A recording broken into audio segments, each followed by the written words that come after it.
శ్రీ హనుమాను గురుదేవులు నాయద పలికిన సీతారామ కథ నే పలికద సీతారామ కథ. రామలక్ష్మణ గాధేయాదులు వేకువ జామున నిద్ర మేలుకొని. రామలక్ష్మణ గాధేయాదులు వేకువ జామున నిద్ర మేలుకొని. శోణానదమును దాటి వెడలిరి పావన గంగా తీరము చేరిరి. శోణానదమును దాటి వెడలిరి పావన గంగా తీరము చేరిరి. గంగా నదిని శ్రీరాముడు గని త్రిపథగయను పేరు ఎటుల గల్గెనని. గంగా నదిని శ్రీరాముడు గని త్రిపథగయను పేరు ఎటులు గల్గెనని. గాధేయునడిగె ఉత్సాహముగని గాధేయునడిగె ఉత్సాహముగని. గంగా చరితము తనకు దెల్పుమని. శ్రీ హనుమాను గురుదేవులు నాయద పలికిన సీతారామ కథ నే పలికద సీతారామ కథ.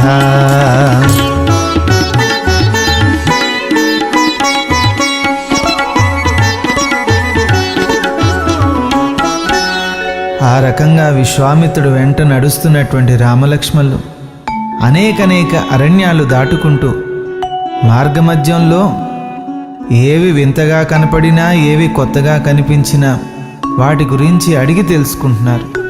దాని భాగంగానే తాటకని వధించిన తర్వాత కీకారణ్యాన్ని దాటారు. గంగానది తీరాన్ని చేరారు. గంగానదిని చూడగానే ఎంతో ఆనందం కలిగి గంగకు త్రిపదగా అని పేరు ఎట్లా కలిగిందో తనకు కలిగినటువంటి సందేహాన్ని తీర్చుకోవడానికి శ్రీరామచంద్రుడు విశ్వామిత్రుని ప్రశ్న వేశాడు. అన్ని నదుల్లోనూ గంగానది చాలా శ్రేష్టమైనటువంటిది, దానికి త్రిపదగా అని పేరు ఎలా కలిగింది అని ఎప్పుడైతే రాముడు విశ్వామిత్రుని అడిగాడో గంగానది త్రిపదగా అయిన వృత్తాంతాన్ని విశ్వామిత్రుడు శ్రీరామచంద్రుడికి వివరిస్తున్నాడు. త్రిపద అంటే 3 అని. త్రిపద అంటే స్వర్గాన, భూలోకాన్న, పాతాళంలో ప్రవహించేదని వివరించి చెప్తూ అన్ని నదుల్లో శ్రేష్టమైనటువంటిది 3 లోకాల్లో ప్రవహించేటటువంటి గంగానది, దాని యొక్క విశిష్టత, పవిత్రత, ఆవిర్భావం గురించి విశ్వామిత్రుడు శ్రీరామచంద్రుడికి వివరించడం ప్రారంభించాడు. ఏమంటున్నాడో తెలుసుకుందాం. శ్రీ హనుమాను గురుదేవులు నాయద పలికిన సీతారామ కథ నే పలికద సీతారామ కథ.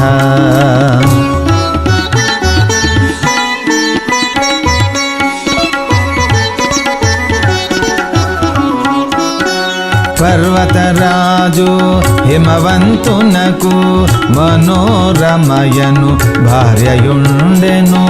పర్వతరాజు హిమవంతునకు మనోరమయను భార్యయుండెను.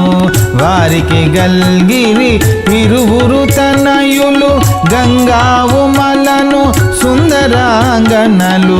వారికి గల్గిరి ఇరువురు తనయులు గంగావుమలను కను సుందరాంగనలు స్వర్గలోకమున ప్రవహించగను దేవేంద్రాదులు కోరిరి గంగను స్వర్గలోకమున ప్రవహించగను దేవేంద్రాదులు కోరిరి గంగను తనను వరించి తపమునరించెడు తనను వరించి తపమునరించెడు ఉమను శంకరుడు పరిణయమాడెను శ్రీ హనుమాను గురుదేవులు నాయద పలికిన సీతారామ కథ నే పలికద సీతారామ కథ.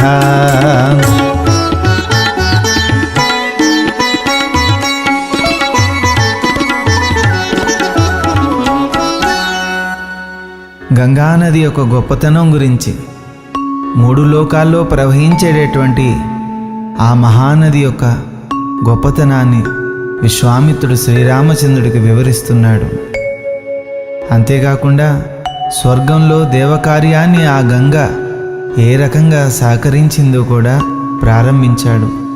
కుమారస్వామి యొక్క జననానికి గంగానది ఏ రకంగా కారణమైందో కూడా వివరిస్తూ శివపార్వతులు సంతానం గురించి తపస్సు చేయగా వారికి కలిగే సంతానం మహాశక్తివంతం అవుతుందని, ఆ మహాశక్తిని ఈ విశ్వం భరించలేదని దేవతలంతా శివుడి దగ్గరికి చేరి ప్రార్థన చేశారు.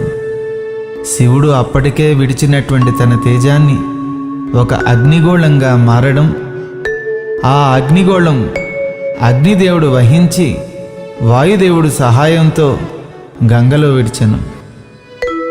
ఆ అగ్ని తేజస్సును గంగ భరించలేక కైలాస పర్వతం వద్ద ఉన్నటువంటి సరస్సులో శరవణంలో వదిలెను. ఆ తేజస్సును శరవణం కూడా భరించలేక ఒడ్డునున్న రెల్లుల్లోకి జారవిడిచెను.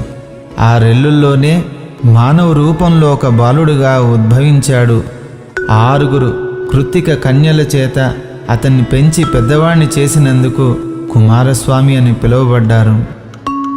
మొదట అగ్నిగోళంగా బయల్వెడినందుకు అగ్నిపుత్రుడనియు, గంగలో పడటం వల్ల గంగేయుడనియు, శరవణంలో పడటం వల్ల శరవణ భౌడనియు, కృత్తికలచే పెంచబడినందుకు కార్తికేయుడనియు, 6 కన్యలు పోషించి పెంచడం వల్ల షణ్ముఖుడనియు, అయోనిజుడు కావున సుబ్రహ్మణ్యుడనియు, గర్భస్రావమున జన్మించినందుకు స్కందుడనియు, ఆ చల్లని స్వామి యొక్క జనన విశేషాలు తెలియజేస్తూ స్వర్గలోకాన దేవకార్యాన్ని నెరవేర్చినటువంటి గంగానది యొక్క గొప్పతనాన్ని తెలియజేస్తూ స్వర్గాన్నున్న గంగను భూమి మీదకి రప్పించుటకు, పాతాళంలో ప్రవహించుటకు, త్రిపదగా అని పేరు పొందుటకు విశ్వామిత్రుడు రామచంద్రుడికి వివరించి తెలియజేస్తూ కుమారస్వామి యొక్క జనన విశేషాల్ని ప్రారంభించాడు.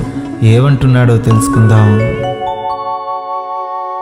శివపార్వతులు సంతతి గోరి శతవర్షంబులు సంభోగించిరి.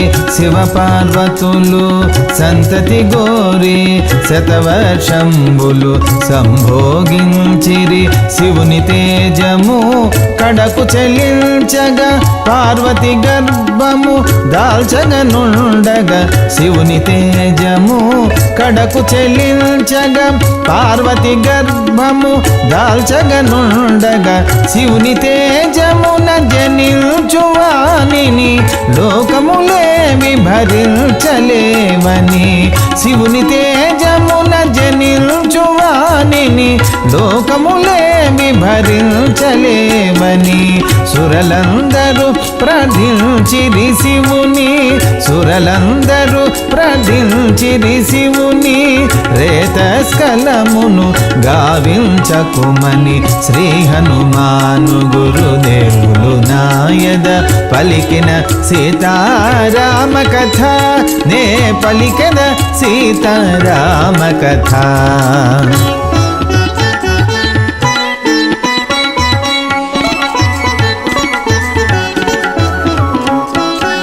సర్వలోక సర్వలోకముల క్షేమము గోరెద మీ పలుకులకు సమ్మతించెదా సర్వలోకముల క్షేమము గోరెద మీ పలుకులకు సమ్మతించెదా ఇకపై నేను నా తేజమును నాలోననే ధరించెద కాని ఇకపై నేను నా తేజమును నాలోననే ధరించెద కాని ఇప్పుడు చెలించిన నా తేజమును స్ఖలనము కాకుండా నిలుపజాలను ఇప్పుడు చెలించిన నా తేజమును స్ఖలనము కాకుండా నిలుపజాలను దానినెవరు ధరించగలరని దానినెవరు ధరించగలరని సురలనడిగే శివుడు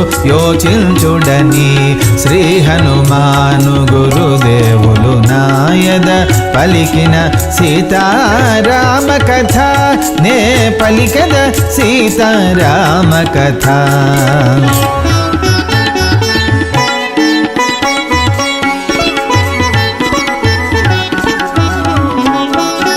సురలు దెల్పినటుల శివతేజమును భూమిపై పడగా శివుడు విడిచెను సురలు దెల్పినటుల శివతేజమును భూమిపై పడగా శివుడు విడిచెను శివరేతసు భూతలమంతను అతి భీకరముగా ఆక్రమించెను శివరేతసు భూతలమంతను అతి భీకరముగా ఆక్రమించెను దేవతలతో భయపడిపోయిరి అగ్నిదేవుని ప్రార్థన చేసిరి దేవతలతో భయపడిపోయిరి అగ్నిదేవుని ప్రార్థన చేసిరి వాయుదేవుని సాయము చేకొని వాయుదేవుని సాయము చేకొని శివతేజమున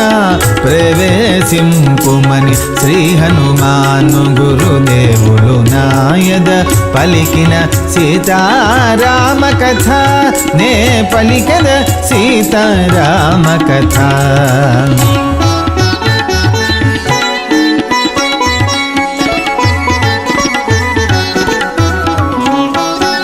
అనిలుని సాయము అనలుడు చేకొని శివరేతసున ప్రవేశించెను అనిలుని సాయము అనలుడు చేకొని శివరేతసున ప్రవేశించెను అగ్నిదేవుడు ప్రవేశించిన శివతేజము శ్వేత పర్వతమాయను అగ్నిదేవుడు ప్రవేశించిన శివతేజము శ్వేత పర్వతమాయను ఆ పావన పర్వత ప్రాంతమున దివ్య శరవణము ఉద్భవించెను ఆ పావన పర్వత ప్రాంతమున దివ్య శరవణము ఉద్భవించెను సూర్యాగ్నుల సమాన తేజమున సూర్యాగ్నుల సమాన తేజమున ఆ శరవణము ప్రకాశించెను శ్రీ హనుమాను గురుదేవులు నాయద పలికిన సీతారామ కథ నే పలికద సీతారామ కథ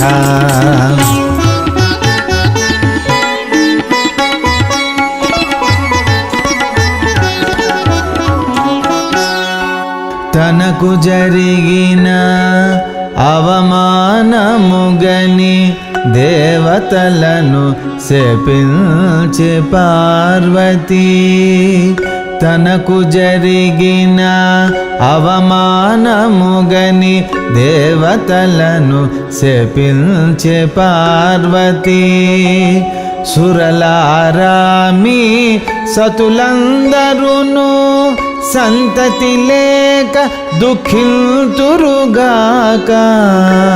సురలారామి సతులందరును సంతతి లేక దుఃఖింతురుగాక